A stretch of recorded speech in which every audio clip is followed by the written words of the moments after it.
Hello everyone, welcome back to my channel. Today's our topic is చేయండి image చూసి. Yes absolutely honeybee. Honeybees గురించి అయితే ఈరోజు అయితే నేర్చుకుందాం. హనీబీస్ అంటే మనకు ఇక్కడ rearing of honeybees in a large scale in a particular area known as the apiculture అని పిలుస్తూ ఉంటాం. ఎపికల్చర్ మనకు సెరికల్చర్, ఎపికల్చర్, పౌల్ట్రీ ఇట్లా కల్చర్స్ ఉన్నాయి కదండి, పిసికల్చర్ అని. సో అట్లా కల్చర్స్ అంటే rearing of particular species in a particular place known as the culture. అంటే మనకు కమర్షియల్ పర్పస్ లో యూజ్ ఉంటుంది కాబట్టి దాన్ని పర్టికులర్ గా మనం దాన్ని మనకు ఒక వర్క్ లాగా చేస్తూ ఉంటాం అనమాట. సో మనకు ఈ ఎపికల్చర్ గురించి చూసుకున్నట్లయితే మనకు 8th క్లాస్ లో యానిమల్ హస్బెండరీ టాపిక్ నుంచి వెళ్ళి హనీబీ రీడింగ్ గురించి అపికల్చర్ గురించి అయితే ఉందండి టాపిక్. సో మనకి టాపిక్ నుంచి ఒక 1 or 2 క్వశ్చన్స్ అయితే వచ్చే అవకాశం ఉంది డిఎస్సిలోకి. సో వీడియోలోకి వెళ్ళే ముందు అయితే ఛానల్ అయితే సబ్స్క్రైబ్ చేయండి.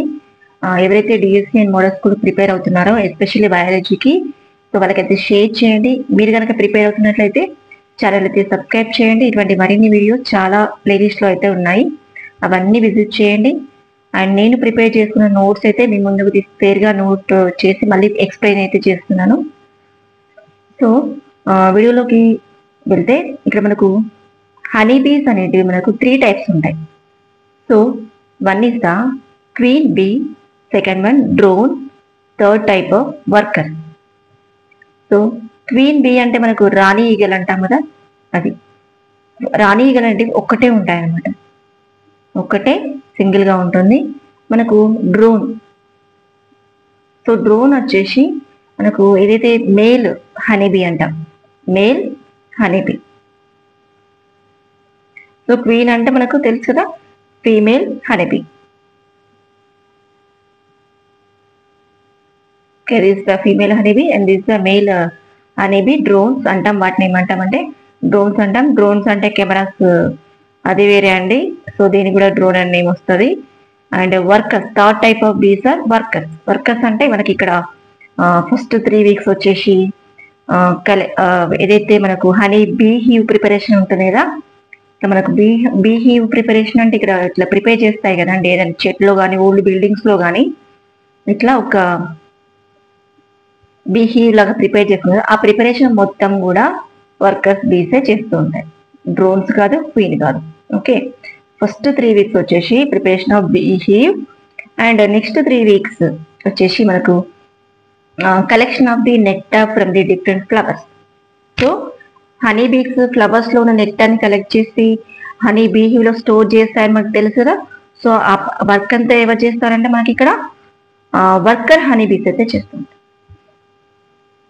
సో వీడియో ఒక లైఫ్ టైం చూసుకున్నట్లయితే life time 2 to 3 years queen bee lives 2 to 3 years అయితే లైఫ్ స్పాన్ అనేది ఉంటుంది. నెక్స్ట్ డ్రోన్స్ లైఫ్ స్పాన్ వచ్చేసి 57 days ఓన్లీ, అంటే నియర్లీ మనకు 2 months, nearly 2 months, 57 days only. Workers వచ్చేసి మనకు 5 to 6 weeks ఉంటాయి. ఓకే, 5 to 6 weeks అంటే నియర్లీ మనకి ఎంత అండి, 1.5 month. ఓకే, 1.5 month అయితే లైఫ్ స్పాన్ అయితే ఉంటుంది. సో ఇక్కడ డ్రోన్స్ లైఫ్ స్పాన్ వచ్చి very less than compared to the queen bee and workers. So ఇక్కడ వర్కర్స్ అనేవి వర్కర్స్ హనీ బీస్ అంటే ఓకే, మరి ఇవి మేలా ఫీమేలా అని చూసినట్లయితే ఇవి sterile female. Sterile female means he are unable to produce the young ones, known as the sterile females. అంటే అయితే ఫీమేల్ స్పీసెస్ ఉంటుందో honeybees, they cannot have the ability to produce the young ones, known as the sterile females. sterile females వచ్చేసి మనకు worker honeybees. వాటి యొక్క life span ఎలా గుర్తుపెట్టుకోవాలంటే ఇదైతే 2 to 3 years అయితే గుర్తుపెట్టుకోండి. 57 days డ్రోన్స్. నెక్స్ట్ నియర్ గా ఉన్న నెంబర్ ఏంటి, 57 కి లెస్ 1 నెంబర్ ఏంటి, 56 కదా. 56 అంటే 5 to 6 weeks అని గుర్తుపెట్టుకోండి, ఈజీగా గుర్తుంటుంది. నెక్స్ట్ మనకు ఇందులో కూడా స్పీసెస్ అనేటివి లోకల్ స్పీసెస్ ఉన్నాయి, ఫారెన్ స్పీసెస్ ఉన్నాయి. లోకల్ స్పీసెస్ వచ్చేసి Apis indica, Apis florea, Apis melipona, Apis trigona, Apis ఫెరీనా. So these are the local varieties of species which can there in our India, okay, to produce the honey. And approximately how much of honey produces from these apiculture? 3 to 10 kgs of honey per annum అంటే మనకు 1 year లో ఎన్ని kgs వస్తుందంటే 3 to 10 kgs ఉంది, తక్కువగా వస్తుంది అనమాట. So చాలా ఫ్లవర్స్ నుంచి నెక్టార్ని కలెక్ట్ చేసి చాలా రోజుల నుంచి స్టోర్ చేయాలి కాబట్టి just 3 to 10 kgs of honey produces per annum by these species. Okay, so next foreign species. Foreign species వచ్చేసి మనకు Apis mellifera, it is a European species, European honeybee, అంటే నాన్ నేటివ్ టు ఇండియా అనమాట. But it can produces 20 to 30 kgs of honey per annum produces. ఎంత ఎక్కువ చూడండి. So apiculture ప్రాసెస్లో మనకి ఈ 2 వెరైటీస్ అది ఎక్కువగా ఏదైతే ప్రొడ్యూస్ చేస్తుందో వాటిని మాత్రమే రీచ్ చేస్తూ ఉంటారు. నెక్స్ట్ మనకి ఇక్కడ ఈ వెరైటీస్ గుర్తుపెట్టుకోవడం చాలా ఇంపార్టెంట్. స్పీసెస్ గుర్తుపెట్టుకోవడం చాలా important. Which are local species, which are foreign species. So indica, florea, melipona, trigona, cerana, dorsata also local species only. Dorsata clear. So Apis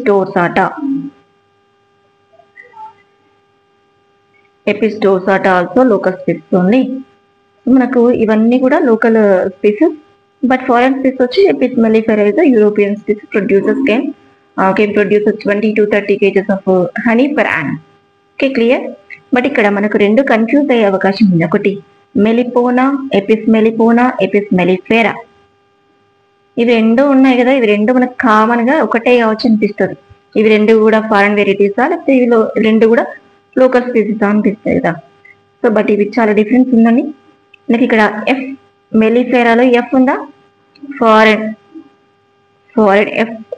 లో ఎఫ్ ఉంది కదా, మెలిఫెరాలో కూడా ఎఫ్ ఉంది కదా, ఫారెన్ స్పీసీస్ అని గుర్తుపెట్టుకోండి. Clear. So melipona is absolutely from local species. So next మనకు హనీయే కాకుండా 2 more products also produces from this apiculture. 2 more products అంటే మనకు bee wax and bee venom. మనకు తేనెటీగలు కుట్టినప్పుడు మనకు కొంచెం మండినట్టుగా అనిపిస్తుంది కదా, చాలా సేపటి దాకా ఒక్కటి కుట్టినా కూడా చాలా మండినట్టుగా అనిపిస్తుంది. అంత burning sensation because of the వీనం present in the honey bee. Okay, so వీనం అంటే మనకి విషం, అంటే అంత ఎక్కువగా కాకుండా మనకు కొంచెం బర్నింగ్ సెన్సేషన్, కొంచెం అంటే కొంచెం కాదండి. బర్నింగ్ సెన్సేషన్ అంటే మనకు యాంటీ కుట్టినప్పుడు ఎంత ఉంటుందో దానికంటే ఎక్కువగా ఉంటుంది అనమాట burning sensation. That is because of the bee venom. తేనెటీగలు కుట్టినప్పుడు మనకు వీనం అనేది మన బాడీలోకి ఇంజెక్ట్ చేస్తుంది కాబట్టి మనకు బర్నింగ్ సెన్సేషన్ అనేది వస్తుంది. So next bee wax.